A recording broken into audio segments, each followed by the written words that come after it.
బంగారపు పనికి బంగారమును, వెండి పనికి వెండిని, ఇత్తడి పనికి ఇత్తడిని, ఇనుప పనికి ఇనుమును, కర్ర పనికి కర్రలను, గోమెదకపు రాళ్లను, చెక్కుడు రాళ్లను, వింతైన వర్ణములు గల పలు విధముల రాళ్లను, మిక్కిలి వెలగల నానా రత్నములను, తెల్ల చలువ రాయి విశేషముగా సంపాదించి తిని. ఎవరైనా? దావీదు గారు. తెలుసు కదండి, యెరూషలేములో పెద్ద దేవాలయం ఉంది ఆ రోజుల్లో.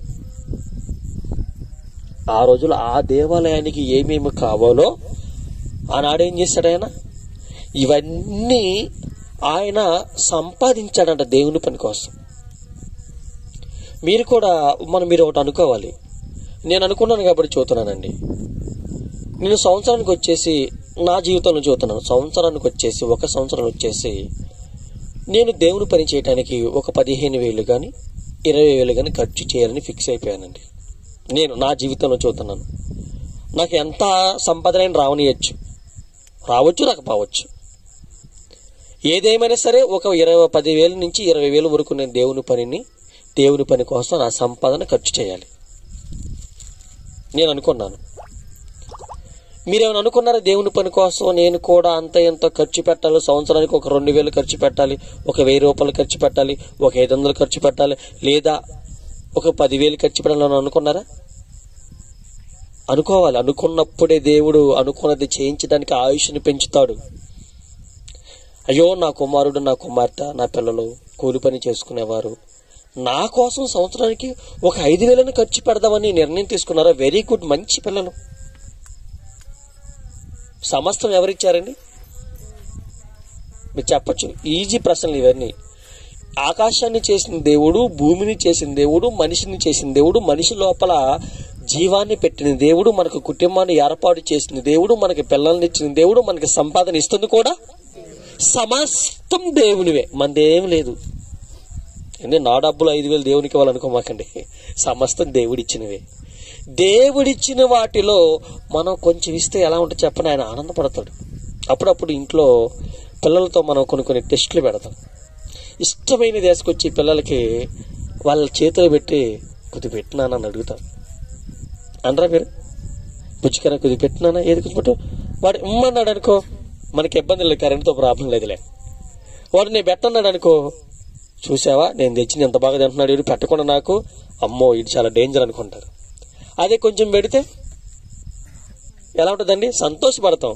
అబ్బో నా బంగారు కొండ నాకు పెట్టిందంటాం. అంటారండి. మీరు ఎప్పుడు చేయలేదా మీ పిల్లలతో?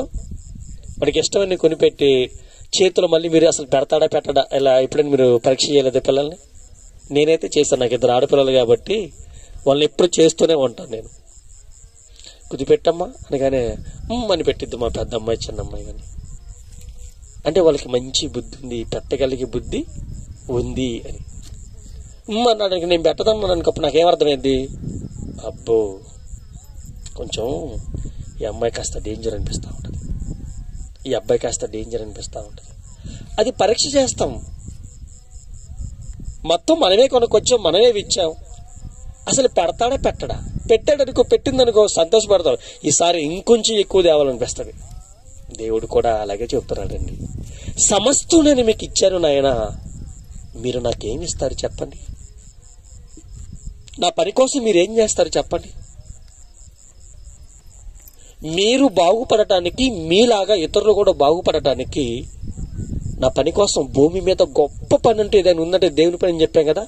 ఆ గొప్ప పని కోసం నువ్వేం చేస్తావు? ఒక సంవత్సరంలో ఏం చేస్తావు? నేనైతే నాకు వచ్చిన భాగంలో దేవుని పని కోసమని, మందిరం కోసమని, చర్చి బిల్డింగ్ కోసమని ఒక 2 సెంట్లు ఇచ్చాను. రోడ్డు పక్కన మెయిన్ ప్లేస్ అది. ఒక 10-15 ఏళ్ళు వెళ్ళిపోతే ఒక సెంట్ వచ్చేసి 10 లక్షలు, 15 లక్షలు, 20 లక్షలు మొలకొచ్చేది. ఒక 10-15 సంవత్సరాలు వెళ్ళిపోతే గడిస్తే. నా దేవుని పని కోసం నా ఆస్తిలో భాగం ఇచ్చాను. నేను నా జీవితమే దేవునికి సమర్పణ చేశాను. అదీ కాకుండా నాకొచ్చే సంపాదనలో సంవత్సరానికి 10,000 నుంచి 20,000 వరకు ఖర్చు పెడదామని నేను అనుకున్నాను. ఇప్పుడు మీరేమనుకున్నారు? దేవుణ్ణి సంతోషపెట్టడం అంటే మనం కష్టపడి డబ్బులు తెచ్చుకొని వండుకొని తినేసి అసలు దేవుని మర్చిపోయి ఇంక ఇదే పనిగా వెళ్ళిపోతామని అనుకో, అసలు దేవుడు ఆయన సంతోషపడతాడు చెప్పండి? ఆయన తలుచుకోకుండా చేస్తున్న సంతోషపడతాడా? కొంతమంది ఉంటారులేండి, మీరు కాస్త మంచివాళ్ళు కాబట్టి మాకు దేవుని వాక్యం కావాలని ఎంతో కష్టపడి బాక్స్ కానీ దానికి దీనికని నాకు భోజనాలు కానీ ప్రత్యేకంగా చేయటం అని కొంచెం కష్టపడుతున్నారు. వెరీ గుడ్, మంచి మనస్సాక్షి ఉంది కాబట్టి చెబుతున్నాను. మరి కొంతమంది ఉంటారండి, మంచినీళ్ళు కూడా ఎవరు, నిజమండి, వందనాలు కూడా చెప్పరు. నేను అటు నుంచి వస్తుంటే ఆ నుంచి చివరి చెప్పుకుంటూ వస్తూనే ఉన్నారు వందనాలన్నీ. ఇక్కడ రావడంతోనే పాలరాజు అన్న కానీ తర్వాత వీళ్ళ అన్నయ్యలు కానీ వీళ్ళందరూ. మరి కొంతమంది ఉంటారు, అది వాళ్ళకి ఇంకా దేవుని వాక్యము అర్థం కావటం లేదు. మరి దేవుని నువ్వు ఎలా సంతోషపెడతావు? ఒక దైవజనుడిని గౌరవించలేని స్థితిలో నువ్వు ఉన్నప్పుడు దేవుడు నిన్నెందుకు దీవించాలి? నీ కష్టం నుంచి ఎందుకు తప్పించాలి? నా పక్కన కూర్చున్నాడు కదండి తమ్ముడి పేరు భిక్షాలు. నేను వాక్యం నేర్చుకున్న తర్వాత మొట్టమొదటిగా తమ్ముడికి చెప్పాను, తమ్ముడికి చదువు లేదండి, దేవుని పని అంటే పరుగులు తీస్తాడు. వాక్యం విన్నాడు, మారు మనసును పొందాడు, బాప్తిసం తీసుకున్నాడు, దేవుని పనిలో నాతో కలిసి ఉంటున్నాడు. నిజమండి, పోయిన సంవత్సరం 60-70 వేలు పెట్టి ఒక మీటింగ్ పెట్టించాడు. గట్టిగా చప్పట్లు కొట్టాలి మీరు. ఇప్పుడు ఒక్కడే అప్పు చేశాడా లేకపోతే ఎవరన్నా బదులు అడుక్కున్నాడా ఏం చేస్తారో అది మనకు తెలియదు. పెట్టించాలనుకున్నాడు, పెట్టించేశాడు. అతను దేవుని మీద ఉన్న ప్రేమను బట్టి చేసిన పని అది. అతనికి అలా అనిపించింది, నా దేవుని పని ఇంత గొప్పగా చేయాలి, ఒక సేవకుని ద్వారా నుంచి పిలిపించుకోవాలి, చేయాలనుకున్నాడు. అప్పుడు దేవుడు ఆ బిడ్డను చూసి ఏమనుకుంటాడు చెప్పండి? 60-70 వేలు ఖర్చు పెట్టి ఒక మీటింగ్ చేశాడంటే దేవుడు ఏమనుకుంటాడండి? దేవుడు చాలా సంతోషపడతాడు. మనం కూడా అండి దేవుని పని కోసం మనం ఏమైనా ఖర్చు పెట్టామంటే మరి గొప్ప పని కదా అది. దేవుని పని కోసం మనం ఖర్చు పెట్టండి, దేవుడు మనల్ని మర్చిపోడండి. ఒకసారి హెబ్రీ పత్రిక తీనన్నా, హెబ్రీలకు రాసిన పత్రిక 6వ అధ్యాయము, హెబ్రీలకు రాసిన పత్రిక 6వ అధ్యాయము 10వ వచనము చదువుకుందామండి. హెబ్రీలకు రాసిన పత్రిక 6వ అధ్యాయము 10వ వచనము. మీరు చేసిన కార్యమును మీరు పరిశుద్ధులకు ఉపచారము చేసి ఇంకను ఉపచారము చేయుచుండుట చేత తన నామమును బట్టి చూపిన ప్రేమను మరుచుటకు దేవుడు అన్యాయస్తుడు కాడు. మరి మీకు అర్థమవుతుంది ఇక్కడ ఏం మాట్లాడుతున్నాడు ఆయన? మనము మంచి పని కోసం అడుగులు వేసాం కదా, ఖర్చు పెట్టాం కదా. అది ఏదైనా సరే, మీటింగ్ కావచ్చు, లేకపోతే ఏదైనా స్పీకర్లు కావచ్చు, లేదైనా చర్చలు ఏమైనా ఇవ్వటానికైనా కావచ్చు, ఏదైనా కావచ్చు. మనం ఏ పని దేవుని కోసం చేసినా, పరిశుద్ధుల కోసం మనం చేసినా, దైవజనుల కోసం మనం చేసినా దేవుడు ఏమాత్రం మర్చిపోడు. ఆయన మర్చిపోడు కానీ అన్యాయస్తుడు కాడు. అన్యాయస్తులు అయితే మర్చిపోతారు. కొంతమంది ఎంత సహాయం చేసినండి, మనం ఇబ్బందులు ఉన్నప్పుడు మనకు సహకరించరు. కడుపులో అన్నం తీసి వాళ్ళ ఆకలి తీర్చినా సరే తర్వాత గుప్పిడి మెతుకులు మనకు పెట్టాలంటే మనకెళ్ళి చూడరాళ్ళు, ఏదో మన మీద అంటరాని వాళ్ళలాగా వీళ్ళెవర్రా బాబు అన్నట్టుగా తేలిక చూస్తూ ఉంటారు. కానీ దేవుడు అలాంటి ఆయన కాదు అని చెప్తున్నాడు ఇక్కడ. మనం నమ్ముకున్న దేవుడు అలాంటి ఆయన కాదు. దేవుని పేరట వచ్చిన వారికి గిన్నెడు చన్నీళ్ళు ఇస్తేనే పుణ్యము ఊరికనే పోదని చెప్పాడు ఆయన. సువార్త పని కోసం, దేవుని వాక్యం చెప్పడం కోసం మాలాంటి వాళ్ళు మీ దగ్గరికి వస్తే ఒక గిన్నెడు చన్నీళ్ళు, ఒక గ్లాసు మంచి నిలిస్తే ఆ పుణ్యం ఊరికనే పోదు. ఖచ్చితంగా నీ మీద, నీ పిల్లల మీద ఖచ్చితంగా దేవుడి కటాక్షము ఉంటుంది. అది దేవుడు చెప్పిన మాట అండి. ఇవన్నీ ఎందుకు చెప్పకొస్తున్నానంటే మీకు ఒక ధైర్యం రావాలి. ఓహో, మేము ఈసారి మాత్రం ఏదో మంచి పని చేసాము, దేవుని పని చేశాము, దేవుని కోసం నేను ఖర్చు పెట్టాను కనుక అది 1000 కావచ్చు, 2000 కావచ్చు, 100 కావచ్చు, రూపాయి కావచ్చు, ఎంతైనా సరే ఖర్చు పెట్టిన ప్రతి దానికి దేవుడు నాకు మేలు చేస్తాడనే నమ్మకం మీకు ఉండాలి. దేవుడు నాకు మేలు చేస్తాడు, దేవుడు నాకు మేలు చేస్తాడు, దేవుడు నాకు మంచే చేస్తాడు. ఎందుకంటే నేను ఏ పని అయితే దేవుని కోసం చేశానో అది చూసిన దేవుడు నాకు అన్యాయం ఏమాత్రమును నాకెళ్ళి చూడండి, నాకు అన్యాయం ఏమాత్రమును దేవుడు జరిగించడు. ఏమండి, ఎక్కడి మేలు చేస్తూనే కూడా దేవుడు పరలోక రాజ్యములో కూడా స్థానం ఇవ్వాలనుకుంటున్నాడండి. దేవుని పని కోసం, దేవుని సంతోషం పెట్టడం కోసం మనం కష్టపడి మన డబ్బులు ఇచ్చి లేదా మనం పరిచర్య చేసి పని చేస్తూ ఉంటాం కదా. ఎక్కడ గొప్పగా దీవించడమే కాకుండా పరలోక రాజ్యములో కూడా మనకు స్థానం ఇవ్వాలని దేవుడు డిసైడ్ అయ్యాడు. ఏమండి, ఈ భూమి మీద చాలా మంది గొప్ప గొప్పలు ఉంటారు, పెద్ద పెద్ద ప్యాలెస్లు కట్టించుకుంటారు. వారింట్లో మనల్ని ఉండటానికి మనం ఏదైనా సహాయం చేస్తాం అనుకోవాలి, అనుకోకుండా రా బాబు నాకు మంచి సహాయం చేసావు మా ఇంట్లో ఉందోరా అంటారా? అనరు. ఓకే బాబు థ్యాంక్స్, చాలా మంచి పని చేసావు, 10 రూపాయలు చేతులు పెట్టి పంపిస్తారు. బాగా డబ్బున్నోడైతే ఒక 500 చేతులు పెడతాడు, ఇంకా డబ్బున్నోడైతే ఒక 10,000 చేతులు పెడతాడు. అంతేనా? అంతనే పెట్టవచ్చు. కానీ ఇంట్లో స్థానం ఇస్తాడా? ఇంట్లో స్థానం ఇవ్వడు, బయట వదిలించుకుని వెళ్ళిపోతాడు. కానీ దేవుడు ఏమంటున్నాడు? నా పని కోసం ఎవరైతే భూమి మీద కష్టపడతారో, నీతిగా నిజాయితీగా యథార్థంగా కష్టపడతారో వారిని భూమి మీద వదిలిపెట్టను, చనిపోయిన తర్వాత కూడా వదిలిపెట్టను. మరలా వారందరినీ తిరిగి లేపుకొని నన్ను నమ్ముకున్న వారిని, బాప్తిసం తీసుకున్న వారిని, మారు మనసు పొందిన వారిని, నేను ఇక్కడి నుంచి అయినా మంచిగా బ్రతకాలి అని బాప్తిసం తీసుకుని మంచిగా బ్రతుకుతారు చూసారండి కొంతమంది. వారిని వారి చనిపోయినను సరే తిరిగి లేపుతాను, లేపుకొని పరలోక రాజ్యానికి తీసుకుని వెళ్ళి నా సింహాసనం ముందు కూర్చుండబెట్టుకుంటాను అన్నాడండి. ముఖ్యమంత్రి గారు తన సీట్ ఎవరికైనా ఇవ్వమంటే ఇస్తాడా? అమ్మో, అక్కడి నుంచి లేయమన్నా లేదు. ఎమ్మెల్యే తన సీటు వేరే వారికి ఇస్తే అవసరమైతే వేరే పార్టీలోగా నిలిపోతారు. కానీ దేవుడు ఏమన్నాడు? మీరు రాండి, నా కాడికి రాండి అన్నాడు. నరులారా తిరిగి రాండి అని ఆయన సెలవిస్తున్నాడు. రాండి, భూమి మీద ఎక్కువ కాలం బ్రతకలేరు, భూమి మీద ఎంత సంపాదించుకున్నా మరలా మీరు వదిలిపెట్టేయాల్సిందే. అనవసరంగా ఎవరితో గొడవలు పడమాకండి, మంచిగా బ్రతకండి. ఎక్కడ ఉన్నా నేను గాని మీరు గాని భూమి మీద 10 మంది బాగుపడడానికి మనం కష్టపడాలి, దేవుణ్ణి సంతోష పెట్టడానికి మనం కష్టపడాలి. పాపం చేసేవారిని పాపం చేయనీయకుండా ఆపటానికి మనం దేవుని మాటలు చెప్పి వారి హృదయాలను మలచి ప్రభు సన్నిధికి వాళ్ళని తీసుకొని రావాలి. ఇవన్నీ కార్యక్రమాలు చేసి పరలోక రాజ్యానికి వెళ్ళడానికి సిద్ధంగా ఉండాలి అనేమంటున్నాడు. నరులారా తిరిగి రాండి, మీరు రాండి అంటున్నాడు. వీళ్ళేమంటారు? ఇక్కడ ఉన్న వాళ్ళు మీరు పోండి అంటారు. మా ఇంటితో మీకేం పని, మా వాళ్ళతో నీకేం పని, మాతో నీకేం పని, సహాయం చేసావు మళ్ళీ నీ సహాయం చేశాను కదా, పద్దాకలింది నువ్వు నాతో మాట్లాడుతూ ఉంటారంటారు. కానీ దేవుడు ఏమంటాడు?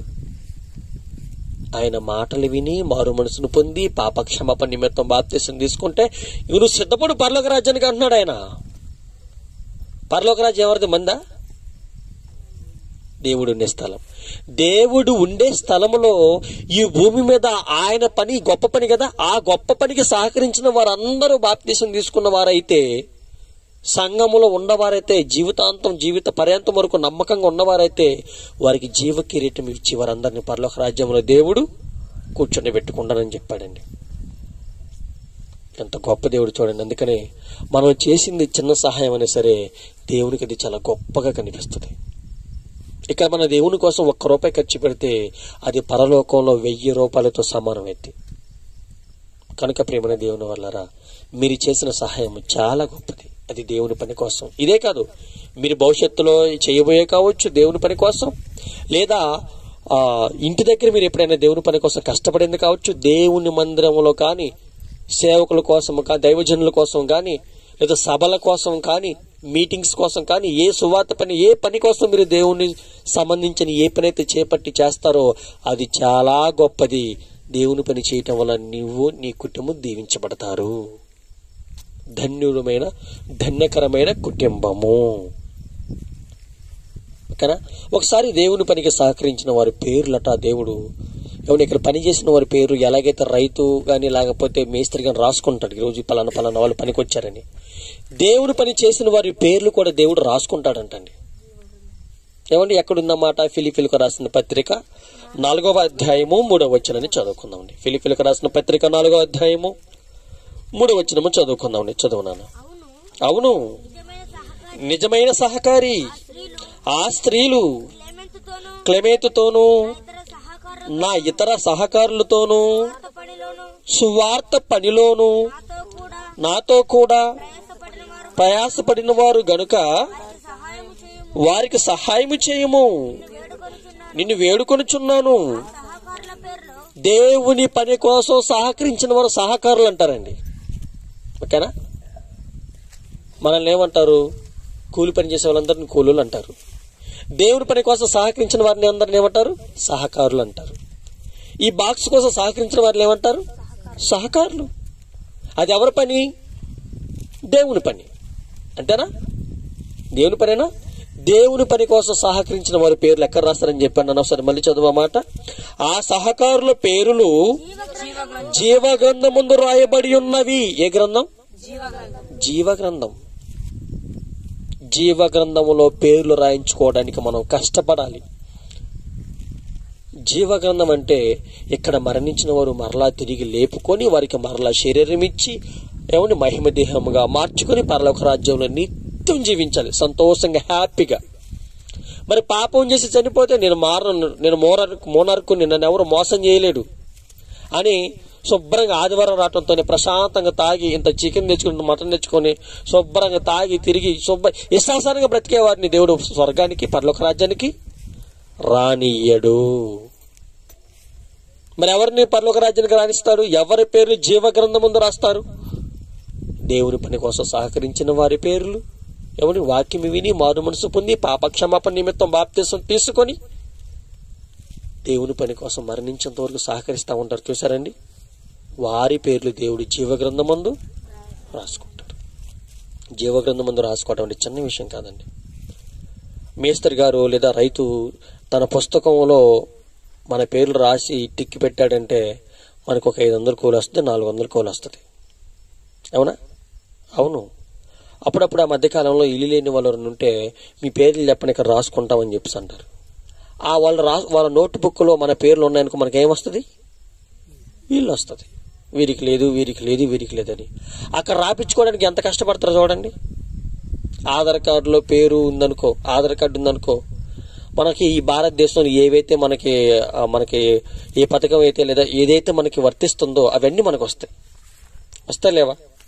వస్తాయి. ఆధార్ కార్డులో పేరు ఉందా లేదని మనం చాలా కష్టపడి దానికోసం కష్టపడతాము. రిజిస్టర్ల పేర్ల కోసం కష్టపడతాం రాపించుకోవడానికి. ఎవరైనా ఏదైనా ఫ్రీగా డబ్బులు ఇస్తామో లేదా ఫ్రీగా సరుకులు ఇస్తాం, మీ పేర్లు చెప్పని రాసుకున్న వారందరికి ఇస్తామంటే మా పేరు అని కాకలేస్తా ఉంటారు. ఇప్పుడు దేవుడు ఏమంటున్నాడు?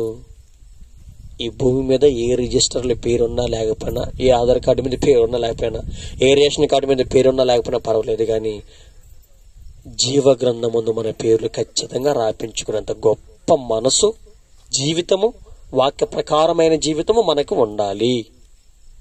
ఉండాలా వద్దా? ఉండాలి. ఈ భూమి మీద బ్రతికేంతకాలం మనకి 60-70 కాలము, అధిక బలం ఉన్న ఎడల 80 కాలము. అంతేనా?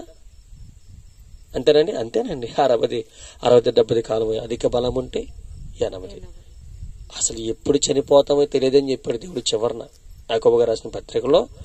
ఎప్పుడు చనిపోతామో తెలియదు, ఆవిరి వంటిది వారే మనం అన్నారండి. ఆవిరి వంటి వారు ఈరోజు సంతోషంగా ఉండొచ్చు, రేపు ఎవరైనా చనిపోవచ్చు. ఏమండి? అరే ఇప్పుడేనండి, ఇప్పుడే నాతో మాట్లాడాడు, భలే నవ్వాడు, హ్యాపీగా ఉన్నాడు, ఇంటికి వెళ్ళాడంట, శుభ్రంగా మంచమే పడుకున్నాడంట, అలాగే చనిపోయాడంట. ఎన్ని వార్తలు వినట్లేదు మనం? ఎన్ని వార్తలు వినట్లేదండి? ఈ మధ్య ఎక్కువ కాలం అండి భారతదేశంలో యవనస్తులే ఎక్కువ చనిపోతున్నారంట. అంటే 18 ఏళ్ళు పైబడిన వారు, 45 ఏళ్ళు లోబడిన వాళ్ళు, వీళ్ళందరూ తొందరగా చచ్చిపోతున్నారంట. ఒక 20 సంవత్సరాలు 30 సంవత్సరాలు వెనక్కి వెళ్ళిపోతే ఎవరో ఎక్కువగా చనిపోయేదంటే ముసలోళ్ళు, పండు ముసలోళ్ళు. ఎవరో ఒకరు చనిపోయారంటే అందరూ అడికెళ్ళి ఎవరంటే నేను చూసేవాళ్ళు. ఈరోజు ఎవరిని బిడ్డలే తొందరగా చనిపోతున్నారంట. అమ్మాయిలు అయితే వేరే వాళ్ళని ప్రేమించి వారి ప్రేమకు మోసపోయి వారు నన్ను బాగా ప్రేమిస్తానని చెప్పి వాడు మోసం చేసేసరికి ఇక నా జీవితం ఎందుకు, మా అమ్మ నాన్న కాదనుకొని వచ్చేసాను, మా అమ్మ నాన్న ఎంతసేపు చెప్పినా నేను మాట లేదు, ఇప్పుడు వాడు నన్ను పాడు చేసేసాడు, ఇక నా జీవితం ఎందుకని వెళ్ళి ఏం చేస్తారు? వాళ్ళు సూసైడ్ చేసుకుంటున్నారు. పట్టుమని కొడితే 20 సంవత్సరాలు 18 సంవత్సరాలు ఆడపిల్లలండి, ఏమని చిన్న చిన్న పిల్లలే లవ్ అని తిరుగుతూ ఉన్నారండి. అందుకే వారు తొందరగా వారికి ఎలా ఆలోచించుకోవాలో తెలియక, జీవితం గురించి తెలియక, ఏదో ఎక్కువగా 4 మాటలు పొగడుతూ ఉంటానే ఆ పొగడతలు పడిపోయి మనిషి ఇచ్చేస్తారండి వీళ్ళు. అది మంచిది కాదండి. తల్లిదండ్రుల మాటకు లోబడాలి. దేవుడు ఏం చెప్పాడు వినాలి. ఏమని? చాలా జాగ్రత్తగా ఆడపిల్లలు ఈ భూమి మీద బ్రతకాలి. మగపిల్లలు ఇంకా జాగ్రత్తగా బ్రతకాలి. ఆడపిల్లలు జాగ్రత్తగా బ్రతకాలి, మగపిల్లలు ఇంకా జాగ్రత్తగా బ్రతకాలి. ఎందుకంటే కుటుంబాన్ని నడిపించే రథసారథులు వాళ్ళే. అవునా కదండి? అవునా కదా? అవును. ఏ పనికి ముందెళ్ళాలన్న ముందు మగపిల్లాడు బయట అడుగు పెట్టాలి. ఏ కార్యక్రమం చేపట్టాలన్న ముందు ఇంట్లో యజమానుడే డబ్బులు తీసుకొచ్చి పెట్టాలి. ఆడవాళ్ళు తెస్తారండి అప్పులు, నోట్లు రాసి ఇస్తారా? ఎవరు? భర్తలు అవన్నీ చూసుకుని ఇంట్లో 2 3 పిల్లలు ఎంతమంది ఉన్నా సరే వారందరినీ పోషించాలి. మరి ఇంకా జాగ్రత్తగా ఉండాలి లేదా? ఉండాలి. అందుకని మీరు ప్రతిరోజు బైబిల్ చదవాలి. ఎందుకంటే మీరు మనందరూ పరలోక రాజ్యానికి వెళ్ళాలి, దేవుని పని చేయాలి. భూమి మీద గొప్ప పని దేవుని పని. ఆ పని మనం చేసామంటే పరలోక రాజ్యము తథ్యం వచ్చేస్తాయి. దేవుని పని కోసం కష్టపడండి. దేవుని పని కోసం మీరు అడుగులు ముందుకు వేయండి. దేవుని పని చేయడానికి మీరు ఇంకా బాగా మీరు మంచి నిర్ణయాలు, మంచి ఆలోచనలు చేయండి. నేనైతే చేశాను, చెప్పాను కదా. నేనేం చెప్పానండి? సంవత్సరానికి వచ్చేసి 10,000 నుంచి 20,000 రూపాయల వరకు దేవుని పని కోసం ఖర్చు పెట్టాలి. బాగుంది ఆలోచన? అది ఏ పనైనా కావచ్చు. మ్యాక్సిమం అంతవరకు నేను ఆ పని చేయాలి. ఇంకా దేవుడి శక్తిని ఎక్కువ ఇస్తే ఇంకా దేవుని పని కోసం, మీలాంటి వారికి దేవుని మాటలు చెప్పడం కోసం ఇంకా గొప్పగా ఆలోచించి దేవుడు నన్ను బలపరిచిన దాని కొలది నేను దేవుని పని కోసం సహకరిస్తూనే ఉంటాను. 10 మందిని కాపాడటానికి ఎప్పుడు ప్రయాణం చేస్తూనే బ్రతుకుతూనే ఉంటాం. ఆ విధంగా ఉండాలి. ఇంకొక మాట మనం చివరిగా ఒక మాట చూసుకుందామండి. దేవుణ్ణి కొంతమంది సంతోష పెట్టలేకండి ఏదో అర్ధాంతరంగా చనిపోతున్నారండి. జీవిత పరమార్థం తెలియకుండా కొంతమంది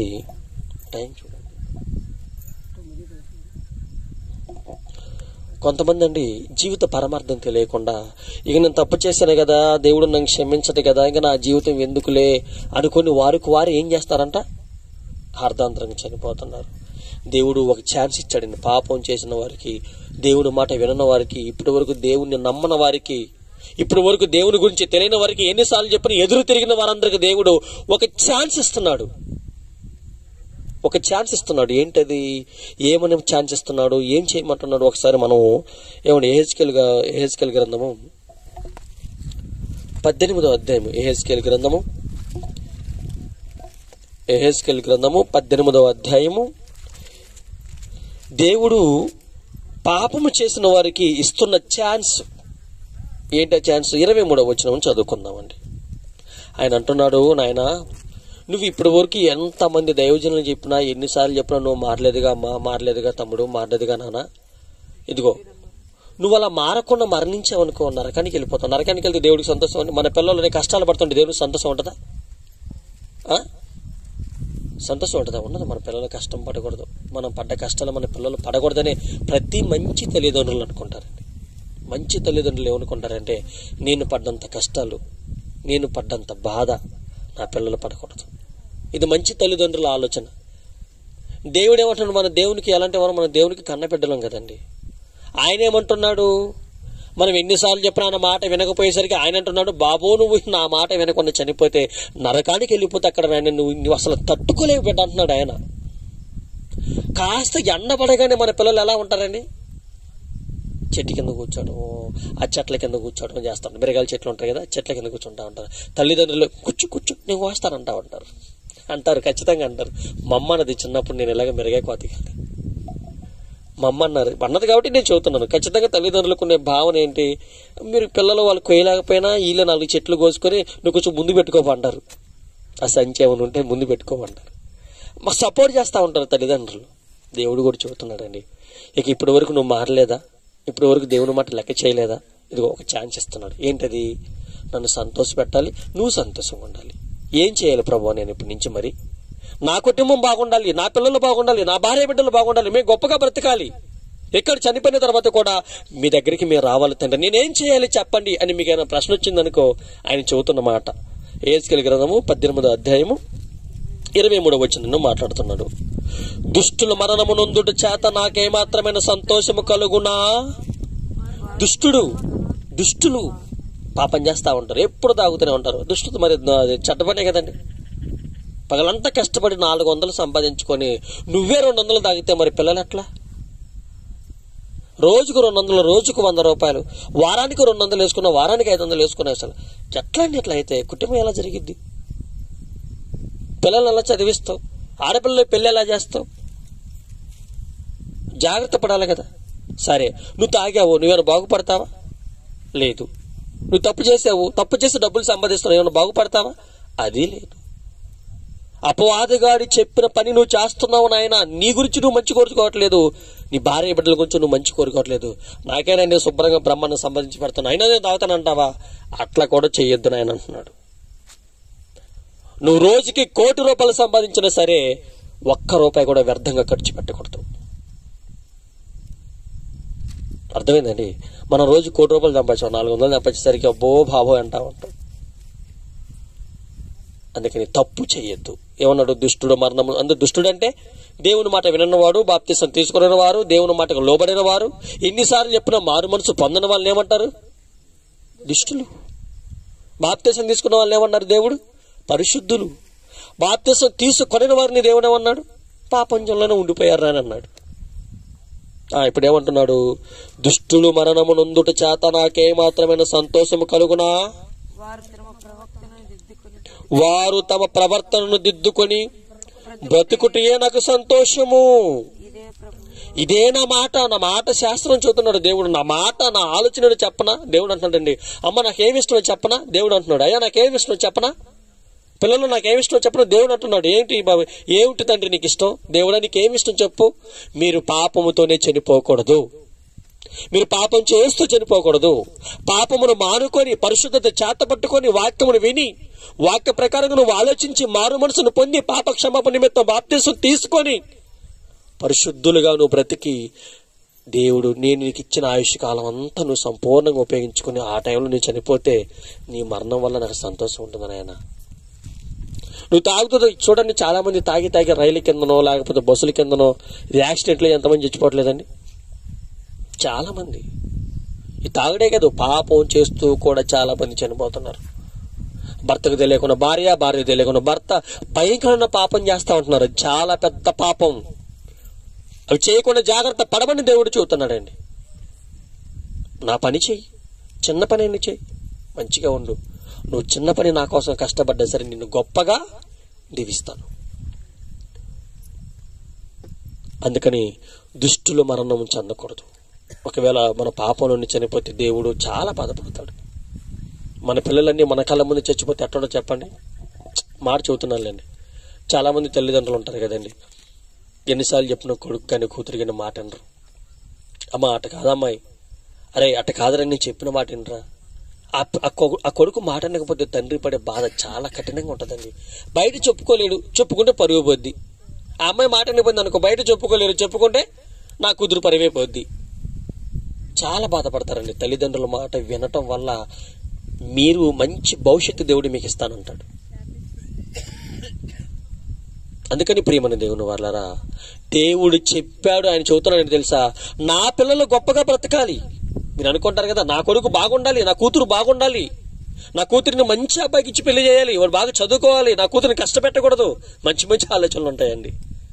కొడుకు గురించి కూడా తల్లిదండ్రులు అలాగే ఆలోచిస్తూ ఉంటారు. నా కొడుకు బాగుండాలి, నాకంటే నాలాగా ఉండకూడదు, నాకంటే గొప్పగా ఉండాలి. ప్రతి తల్లిదండ్రుల మనస్సు ఇదండి.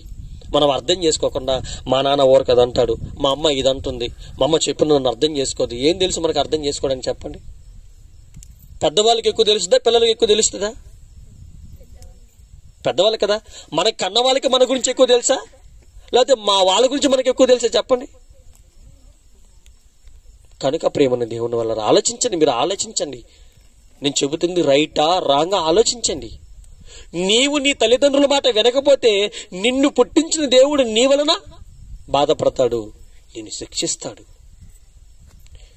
నిన్ను పుట్టించిన దేవుడు సంతోషపడాలంటే నువ్వు ఆయన మాట వినాలి. మొదట దేవుని మాట వినాలి, తల్లిదండ్రుల మాట వినాలి, వారికి సహకరిస్తూనే ఉండాలి. అది నీ ధర్మం. అంతేగా నువ్వు ఇంట్లో పెద్దోడుగా పుట్టినా, చిన్నోడుగా పుట్టినా, లేకపోతే ఆ అమ్మాయికి పుట్టినా, అబ్బాయికి పుట్టినా వాళ్ళ గర్భాన్ని నిన్ను పెట్టాడంటే నీ అవసరం వాళ్ళకుంది.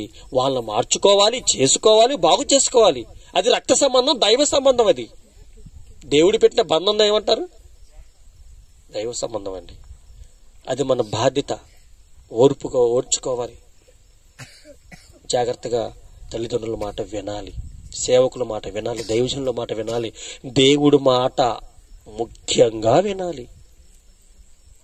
దేవుడి మాట ఖచ్చితంగా వినాలి. తల్లిదండ్రుల మాట వినాలని చెప్పాడు పాస్టర్ గారు. మా నాన్న బీడీలు తెమ్మంటున్నాడు, నేను బీడీలు తెచ్చారనుకో, అలాంటి మాటలు వినమాకండి. మా ఊర్లో ఒక అబ్బాయి అన్నాడండి, అన్న మా నాన్న బీడీ పోమంటున్నాడు అన్న, బీడీలు తెమ్మంటున్నాడు అన్న, చుట్ట తెమ్మంటున్నాడు అన్న అన్నాడు. అయితే ఆ మాట వినమాకండి. మరి నువ్వు మనం చెప్పాక సండే స్కూల్ అంటున్నాడు. అబ్బాయి పేరు అక్షయ్ కుమార్ అని. మనం నువ్వు చెప్పాక నా సండే స్కూల్లో ఇలా మన అమ్మ నాన్న మాట వినాలని చెప్పేదంటే, వినాలి నాయన, మంచి మాటలు వినాలి. బీడీలు తీసుకోనరా, మందు తీసుకోనరా, ఏళ్ళ మన్ను గొట్టు, అలాంటి మాటలు వినమాకండి. అలాంటి మాటలు అస్సలు వినమాకండి. అది చాలా పెద్ద తప్పు. అలాంటివి కాకుండా బాగుపడే మాటలు, మంచి మాటలు, అలాంటి మాటలు వినండి. తర్వాత అదే కింద వచనాల్లో కూడా మాట్లాడుతున్నాడు చూడండి. కింద వచనాల్లో కూడా మాట అంటున్నాడు. 23 వచనం చదివారు కదా, ఇప్పుడు 27 వచనాన్ని మనం చదువుకుందాం. కిందకి వెళ్ళిపోదాం. అలాగే అదేవిధంగా 30-31 చదువుకుందాం. ఫైనల్ సరిపోద్ది. కాబట్టి ఇశ్రాయేలులారా, ఎవరిని ప్రవర్తనను బట్టి వానికి శిక్ష విధింతును. మనసు త్రిప్పుకొని మీ అక్రమములు మీకు శిక్షాకారణములు కాకుండానట్లు వాటన్నిటిని విడిచిపెట్టుడి. ఇప్పుడు వరకు ఏం చేసావో, దేవునికి విరుద్ధమైన కార్యాలు చేసావో, నీ కుటుంబాన్ని పాడు చేసుకున్నావు. ఇప్పుడు అవన్నీ విడిచిపెట్టేసేయి. నువ్వు ఏది చేస్తావో, నువ్వు చేసిన పాపాన్ని బట్టి నీకు ఖచ్చితంగా శిక్ష విధిస్తాను. కనుక శిక్ష నేను నీ మీద వెయ్యకూడదు అంటే నువ్వు చేసే తప్పులన్నీ మానుకో. ఇంకేమన్నాడు? ఇశ్రాయేలులారా, మీరెందుకు మరణం నొందుదురు? ఇదే ప్రభువుకు యెహోవా వాక్కు. 31 వచనము. మీరు జరిగించిన అక్రమ క్రియలన్నిటినీ విడిచి నూతన హృదయమును నూతన బుద్ధియు తెచ్చుకొనుడి. చాలండి. ఏం చెప్పాడు? నూతన హృదయమును నూతన బుద్ధిని తెచ్చుకొనండి. నూతన హృదయము నూతన బుద్ధిని తెచ్చుకోండి. చిచ్చి, నేను ఇప్పుడు వరకు చన్నాళ్ళగా బ్రతికాను, ఇక నుంచి నల్లా బ్రతకను. కొత్తగా ఆలోచించండి. ఏమండి, అప్పుడప్పుడు డైలీ బీడి తాగే వాళ్ళకి ఏమనిపిస్తుంది? ఆ బీడి తాకపోతే, మానుకుందాం తాకపోతే అతనికి లాగుతూనే ఉంటుందంట నాలుక. కైని చేసుకునే వాళ్ళు కూడా అలాగే ఉంటుందంట, మందు తాగే వాళ్ళు కూడా అలాగే ఉంటుందంట. క్రమక్రమాన రోజు రోజుకు తగ్గిస్తూ వెళ్ళిపోవాలి. అట్లా వాటన్నిటికీ మనం దూరం అయిపోయి, పాపానికి దూరం అయిపోయి, దేవునికి దగ్గర అయిపోయి, దేవుణ్ణి సంతోషపెట్టే పని మనము చేయాలి. దేవుడు ఇంకా బాగా ఎప్పుడు సంతోషపడతాడంటే, ఒక పాపి మారాడంటే దేవుడు పరలోకమందు సంతోషిస్తాడంట. ఒక పాపి మారాడంటే, మీలో ఎవరైనా సరే ఈ వాక్యం విని నేను మారానయ్యా, నాకు బుద్ధి వచ్చింది, నాకు అర్థమైంది అనుకున్నారనుకో, నిన్ను బట్టి దేవుడు ఆనందపడతాడు. అలా అనుకొని బాప్తిసం తీసుకున్నారనుకో, వెరీ గుడ్. ఈ బాక్స్ కానీ మేము వచ్చినందుకు కానీ, దేవుడు మిమ్మల్ని పుట్టించేందుకు చాలా సంతోషపడతారు. అయ్యగారి మాటల వల్ల, దైవ సేవకుల మాట వలన, దేవుడు మాట చెప్పేసరికి నిజంగా ఇది నా గురించి అనిపించింది, నేను ఖచ్చితంగా మారాలి. నేను మారకపోయానంటే దేవుడు ఖచ్చితంగా నన్ను శిక్షిస్తాడు, నా కుటుంబాన్ని శిక్షిస్తాడు, నా పిల్లలు కూడా జీవితాలు బాగోవు. కనుక నేను ఇప్పటి వరకు ఎన్ని పాపాలు చేసావు అయిపోయింది. ఇక దేవుడు కూడా అన్నాడండి, మీరు పాపాలు చేశారు కదా, మీ పాపాలు నేను పట్టించుకోను, మీరు ఒక పని చేయను అన్నాడు. ఏం చేయాలి ప్రభువా? ఈ మాటలు నీకు అర్థమైనాయి కదా, నీ మనసు తిప్పుకోమన్నాడు కదా, నీ హృదయాన్ని మార్చుకోమన్నాడు కదా, నూతన బుద్ధి తెచ్చుకోమన్నాడు కదా, నూతనంగా ఆలోచించమన్నాడు కదా, ఆలోచించమన్నానుగా. రైట్, ఆలోచిస్తాను ప్రభు నేను. అయితే నువ్వు ఒక పని చేయి, ఇక నుంచి నువ్వు పాపం చేయనని దేవుని గట్టిగా నమ్ముకొని నీ పాపాలన్నీ పోవటానికి ఒక పని చేయమన్నాడండి. ఒక బ్యాంకులో అప్పు ఎక్కువ చేసావు అనుకో, ఎట్టుండదండి? రుణమాఫీ చేస్తే బాగుండు అనుకుంటాం. బ్యాంకులో అప్పు చేసిన వాళ్ళందరికీ ఇది బాధ అండి. రుణమాఫీ అంటే మేము తెచ్చుకున్న డబ్బులు మరలా మమ్మల్ని గట్టనీయకుండా గవర్నమెంట్ బరాయిస్తే బాగుండు అనుకుంటారు. దాన్నే రుణమాఫీ అంటారు. ఆనాడు వైఎస్ రాజశేఖర రెడ్డి గారు చేశారులేండి. ఆయన చేశాడు, గొప్పోడు. అందుకే ఆయన గొప్పోడు అన్నది. ఏదైతే మీరు దేవుణ్ణి నమ్ముకున్నవాడు కాబట్టి కాస్త కొంచెం పేదల గురించి, మనలాంటి వారి గురించి ఆలోచించి దేవుడు ఆయనకి అలాంటి ఆలోచన తేబట్టి, ఏమండి చాలా మంది మనలాంటి వాళ్ళు భూమి పెట్టో లేకపోతే అది పొలాలు పెట్టో డబ్బులు తెచ్చుకునేది అవన్నీ రుణమాఫీ చేస్తాడండి. మరి ఈరోజు పాపము రుణమాఫీ చేయాలి, పాపాన్ని తీసివేయాలి. అది ఎవరు చేస్తారు? భూమి మీద ఎవరైనా చేస్తారా? మన పాపాలు పోవాలి, ఏం చేస్తారు? భూమి మీద ఏ మనిషి ఏమీ చేయలేడు, దేవుడు తప్ప. ఆయన ఏమన్నాడు తెలుసా? ఇదిగో డబ్బులు రుణమాఫీ చేస్తే నువ్వు భలే ఆనందపడుతున్నావు, నీ జీవితంలో చిన్నప్పటి నుంచి నువ్వు ఇప్పటి వరకు చేసిన పాపాలన్నీ నేను తీసేస్తున్నాను, నేను రుణమాఫీ చేస్తున్నాను. యేసుక్రీస్తు వారిని భూమి మీదకి నీకోసం పంపించి, నీకోసం శ్రమలు పెట్టి, నీకోసం సిలువనెక్కించి, నీకోసం దెబ్బలు కొట్టించి, నీ పాపము కోసం ఆయన బలి చేశాను. ఆయన రక్తములు నీ పాపాలు శుభ్రముగా కడుక్కొని బాప్తిస్మం ద్వారా నువ్వు పరిశుద్ధుడిగా బయటికి రా. ఒడ్డుకి బాప్తిస్మం తీసుకొని ఒడ్డుకు వచ్చేసి నీ జీవితం అంతా మారిపోద్ది, బంగారంలా ఉంటా, హ్యాపీగా ఉంటా. మన పాపాలు తీసివేయడానికి యేసుక్రీస్తు ఈ లోకానికి వచ్చాడు. పాపులను రక్షించడానికి యేసుక్రీస్తు ఈ లోకమునకు వచ్చాను. ఈ మాట చాలా హృదయపూర్వకంగా మీరు నమ్మండి, పూర్ణంగా అంగీకరించమని చెప్పాడండి. కనుక ప్రియమైన దేవుని వాళ్ళరా, దేవుని నమ్మండి, మాటలు వినండి, దేవుని పని చెయ్యండి. సంవత్సరానికి నేను దేవుని పని కోసం ఇంత ఖర్చు పెడతామని నిర్ణయించుకోండి. ఇక నుంచి నేను పాపం చేయనండి, మంచి మంచి ఆలోచనలు చెయ్యండి. ఇక నుంచి నేను దేవుణ్ణి నమ్ముకుంటాను, నా పాపాలన్నీ పోవడానికి బాప్తిసం తీసుకుంటూ పోతాయి అని చెప్పాడు కదా. ఇక నేను బాప్తిసం తీసుకుంటాను, రక్షింపబడతాను, నా కుటుంబాన్ని బంగారంలా చూసుకుంటాను దేవుడి దయ వల్ల అని ఇలా మంచి మంచి ఆలోచనలు చేసుకొని ఏమండి మీ జీవితాన్ని బాగు చేసుకోండి. పరలోక రాజ్యం వెళ్దామండి. భూమి మీద అసలు జీవితం కాదు, ఇదంతా శాంపిల్ లైఫ్, డెమో లైఫ్. ఇది అర్థమైందండి. స్వీట్ బాగుందని అనుకో, ఏది కొంచెం పెట్టి చూస్తా, బాగుంటే కొనుక్కుంటా అంటారు, అంటారా? మంచి స్వీట్లు అమ్ముతున్న రామన్ గారి స్వీటు అది తీపిగా ఉంటాయి కదండి. మంచి కూడా చూడంటే కొనుక్కోమ్మా బాగుంటుందంటే ఏది కొంచెం పెట్టి చూద్దాం అంటారు మన వాళ్ళు. అంటారంటారా? అంటారు.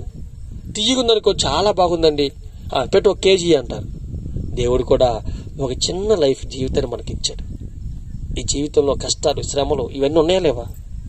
సంతోషంగా ఉన్నప్పుడు అబ్బా హాయిగా ఉందని అంటాం, కష్టం వస్తే నరకయాత్ర అనుభవిస్తున్నాను రా అంటాం. ఈ భూమి మీద కష్ట సుఖాలు 2 కలిసి ఉంటాయి, కానీ చనిపోతే 2 విడిపోతాయి. శాశ్వత నరకము భూమి క్రింద, భూలోక పాతాళ లోకంలో, శాశ్వత సుఖము పరలోక రాజ్యంలో పెట్టాడు. మరి శాశ్వత సుఖానికి నువ్వు వెళ్ళాలంటే, స్వర్గానికి వెళ్ళాలంటే ఇక్కడ దేవుణ్ణి నమ్మాలి. లేదు దేవుడు లేదు, ఏం లేదు, అంత మాట్లాడి అనుకుంటారా? నువ్వు నమ్ముకొని అలాగే జరిపోయావు అనుకో, నరకానికి వెళ్ళి ఇక యుగ యుగాలు అక్కడ నువ్వు మండాలి, కాలాలి. అక్కడ ఆకలేస్తుంది, అన్నం ఉంటుంది, దాహం వేస్తుంది, నీళ్ళు. అలాంటి ప్రదేశానికి వెళ్ళకూడదనే దేవుడు బాధపడుతున్నాడండి. అందుకే దుష్టుడు మరణము నొందుడు చేత దేవుడు సంతోషపడడు. నువ్వు దేవుని నమ్ముకోకుండా బాప్తిసం తీసుకోకుండా చచ్చిపోకూడదు. దేవుని నమ్మాలి, బాప్తిసం తీసుకోవాలి. పరలోక రాజ్యానికి వెళ్ళడానికి బ్రతికినంత కాలం సత్క్రియలు చేస్తూనే ఉండాలి. అప్పుడు దేవుడు నిన్ను పుట్టించినందుకు ఆనందపడతాడు. ఈ మాటలు నమ్మండి, ఆలోచించండి, మంచి నిర్ణయాలు తీసుకొని దేవుని సంతోషపెట్టి నీ జీవితాన్ని సంతోషమయం చేసుకొని, నీ కుటుంబాన్ని సంతోషపెట్టుకుని, నీ పిల్లల జీవితాన్ని సంతోషంగా జాగ్రత్తగా చూసుకొని ప్రశాంతంగా పరలోక రాజ్యానికి వెళదామండి. భూమి మీద దేవుని సంతోషపెట్టే గొప్ప పని, పాపులను కాపాడే పని, సువార్త పని, దేవుని పరిచర్య పని. దేవుని పనులు ఎన్ని భాగాలు ఉన్నవన్నీ గొప్ప పనులు. ఓకేనా? కళ్ళు మూసుకుని చివరికి ప్రార్థన చేసుకుందామండి. మహాపరిశుద్ధుడైన మా కన్న తండ్రి, మీకు వందనాలు నాయనా. ఇప్పటి వరకు నా తండ్రి మిమ్మల్ని సంతోషపెట్టే పనినైనా సువార్త పని. ఒక పాపి మారితే నాయన మీరు పరలోకమందు ఆనందపడతారు దేవదూతలతో కలిసి మీరు చెప్పారు నాయన. మనుషులు నా తండ్రి పాపములోనే చనిపోతే నరకానికి వెళ్ళిపోయి అక్కడ యాతన పడతారు, అది వారికి అర్థం కావట్లేదు. ఎవరైనా వెళ్ళి చెబితే బాగునని ఎన్నోసార్లు మీరు బాధపడ్డారు నాయన. నీ పిల్లలకు నా తండ్రి వీరి యొద్దకు పంపించడానికి నన్ను నాకు పిలుపునిచ్చారు. నీ మాటలు చెప్పడానికి నన్ను నీ పిల్లల మధ్యకి వచ్చాను నా తండ్రి. చెప్పిన ప్రతి మాటల్లో నీ బిడ్డ నా తండ్రి, నీ పిల్లలను నేను ఆలోచించి అర్థం చేసుకున్నా తండ్రి. నిజమే కదా, స్వర్గానికి వెళ్ళడానికి దేవుడు ఇన్ని విధాలుగా మనకి సహకరిస్తున్నాడు. మనం మారాలని మంచి మంచి ఆలోచనలు చేసుకున్నాను ఆయన. తమ పాపాన్ని, తన చెడు అలవాట్లను వదులుకొని మా కన్న తండ్రి, ఇక్కడి నుంచైనా నా తండ్రి, ఈ రోజు నుంచైనా నా దేవా మంచి నిర్ణయాలు తీసుకున్నా తండ్రి. తన జీవితాన్ని బాగు చేసుకుని పరలోక రాజ్యానికి వెళ్ళగలిగే బాప్తిసం తీసుకున్న నా తండ్రి, పాపాలు పోగొట్టుకున్న నాయన పరలోక రాజ్యానికి వెళ్ళగలిగే మీ సేవలో, మీ పరిచర్లో, మీ పనిలో నా తండ్రి తన కుటుంబం పోషించుకుంటూ మంచిగా మర్యాదగా నా యథార్థంగా బ్రతికినాయన మీ సన్నిధానానికి వచ్చే భాగ్యాన్ని నీ బిడ్డలకు మాకు దయచేయమని ప్రార్థిస్తున్నాను. ఇలాంటి పని కోసం నా తండ్రి నీ పిల్లలైనా కష్టపడి తీసుకుని వచ్చిన బాక్స్ నిమిత్తం ప్రార్థిస్తున్నాను మాకన్న తండ్రి. నైనా దాన్ని చండాలంగా నా తండ్రి మేము వాడుకోకుండా తండ్రి విలువగా, పద్ధతిగా, జాగ్రత్తగా నా తండ్రి మంచిగా వాడుకోగలిగే నైపుణ్యతను మీరు మాకు దయచేయమని ప్రార్థిస్తున్నాను. ఈ సౌండ్ బాక్స్ ద్వారా నా తండ్రి అనేక మందికి నీ మాటలు వినిపించగలిగే ధన్యతను మీరు మాకు ఇవ్వమని కోరుకోవచ్చు. దాని కాలాన్ని కూడా నా తండ్రి ఉపయోగించుకునే కాలాన్ని కూడా ఎక్కువగా పరిమితి పెంచమని ప్రార్థిస్తూ, మాటలు విన్న నీ పిల్లలందరూ నాయన మీ వాక్యమని నీ పిల్లలందరూ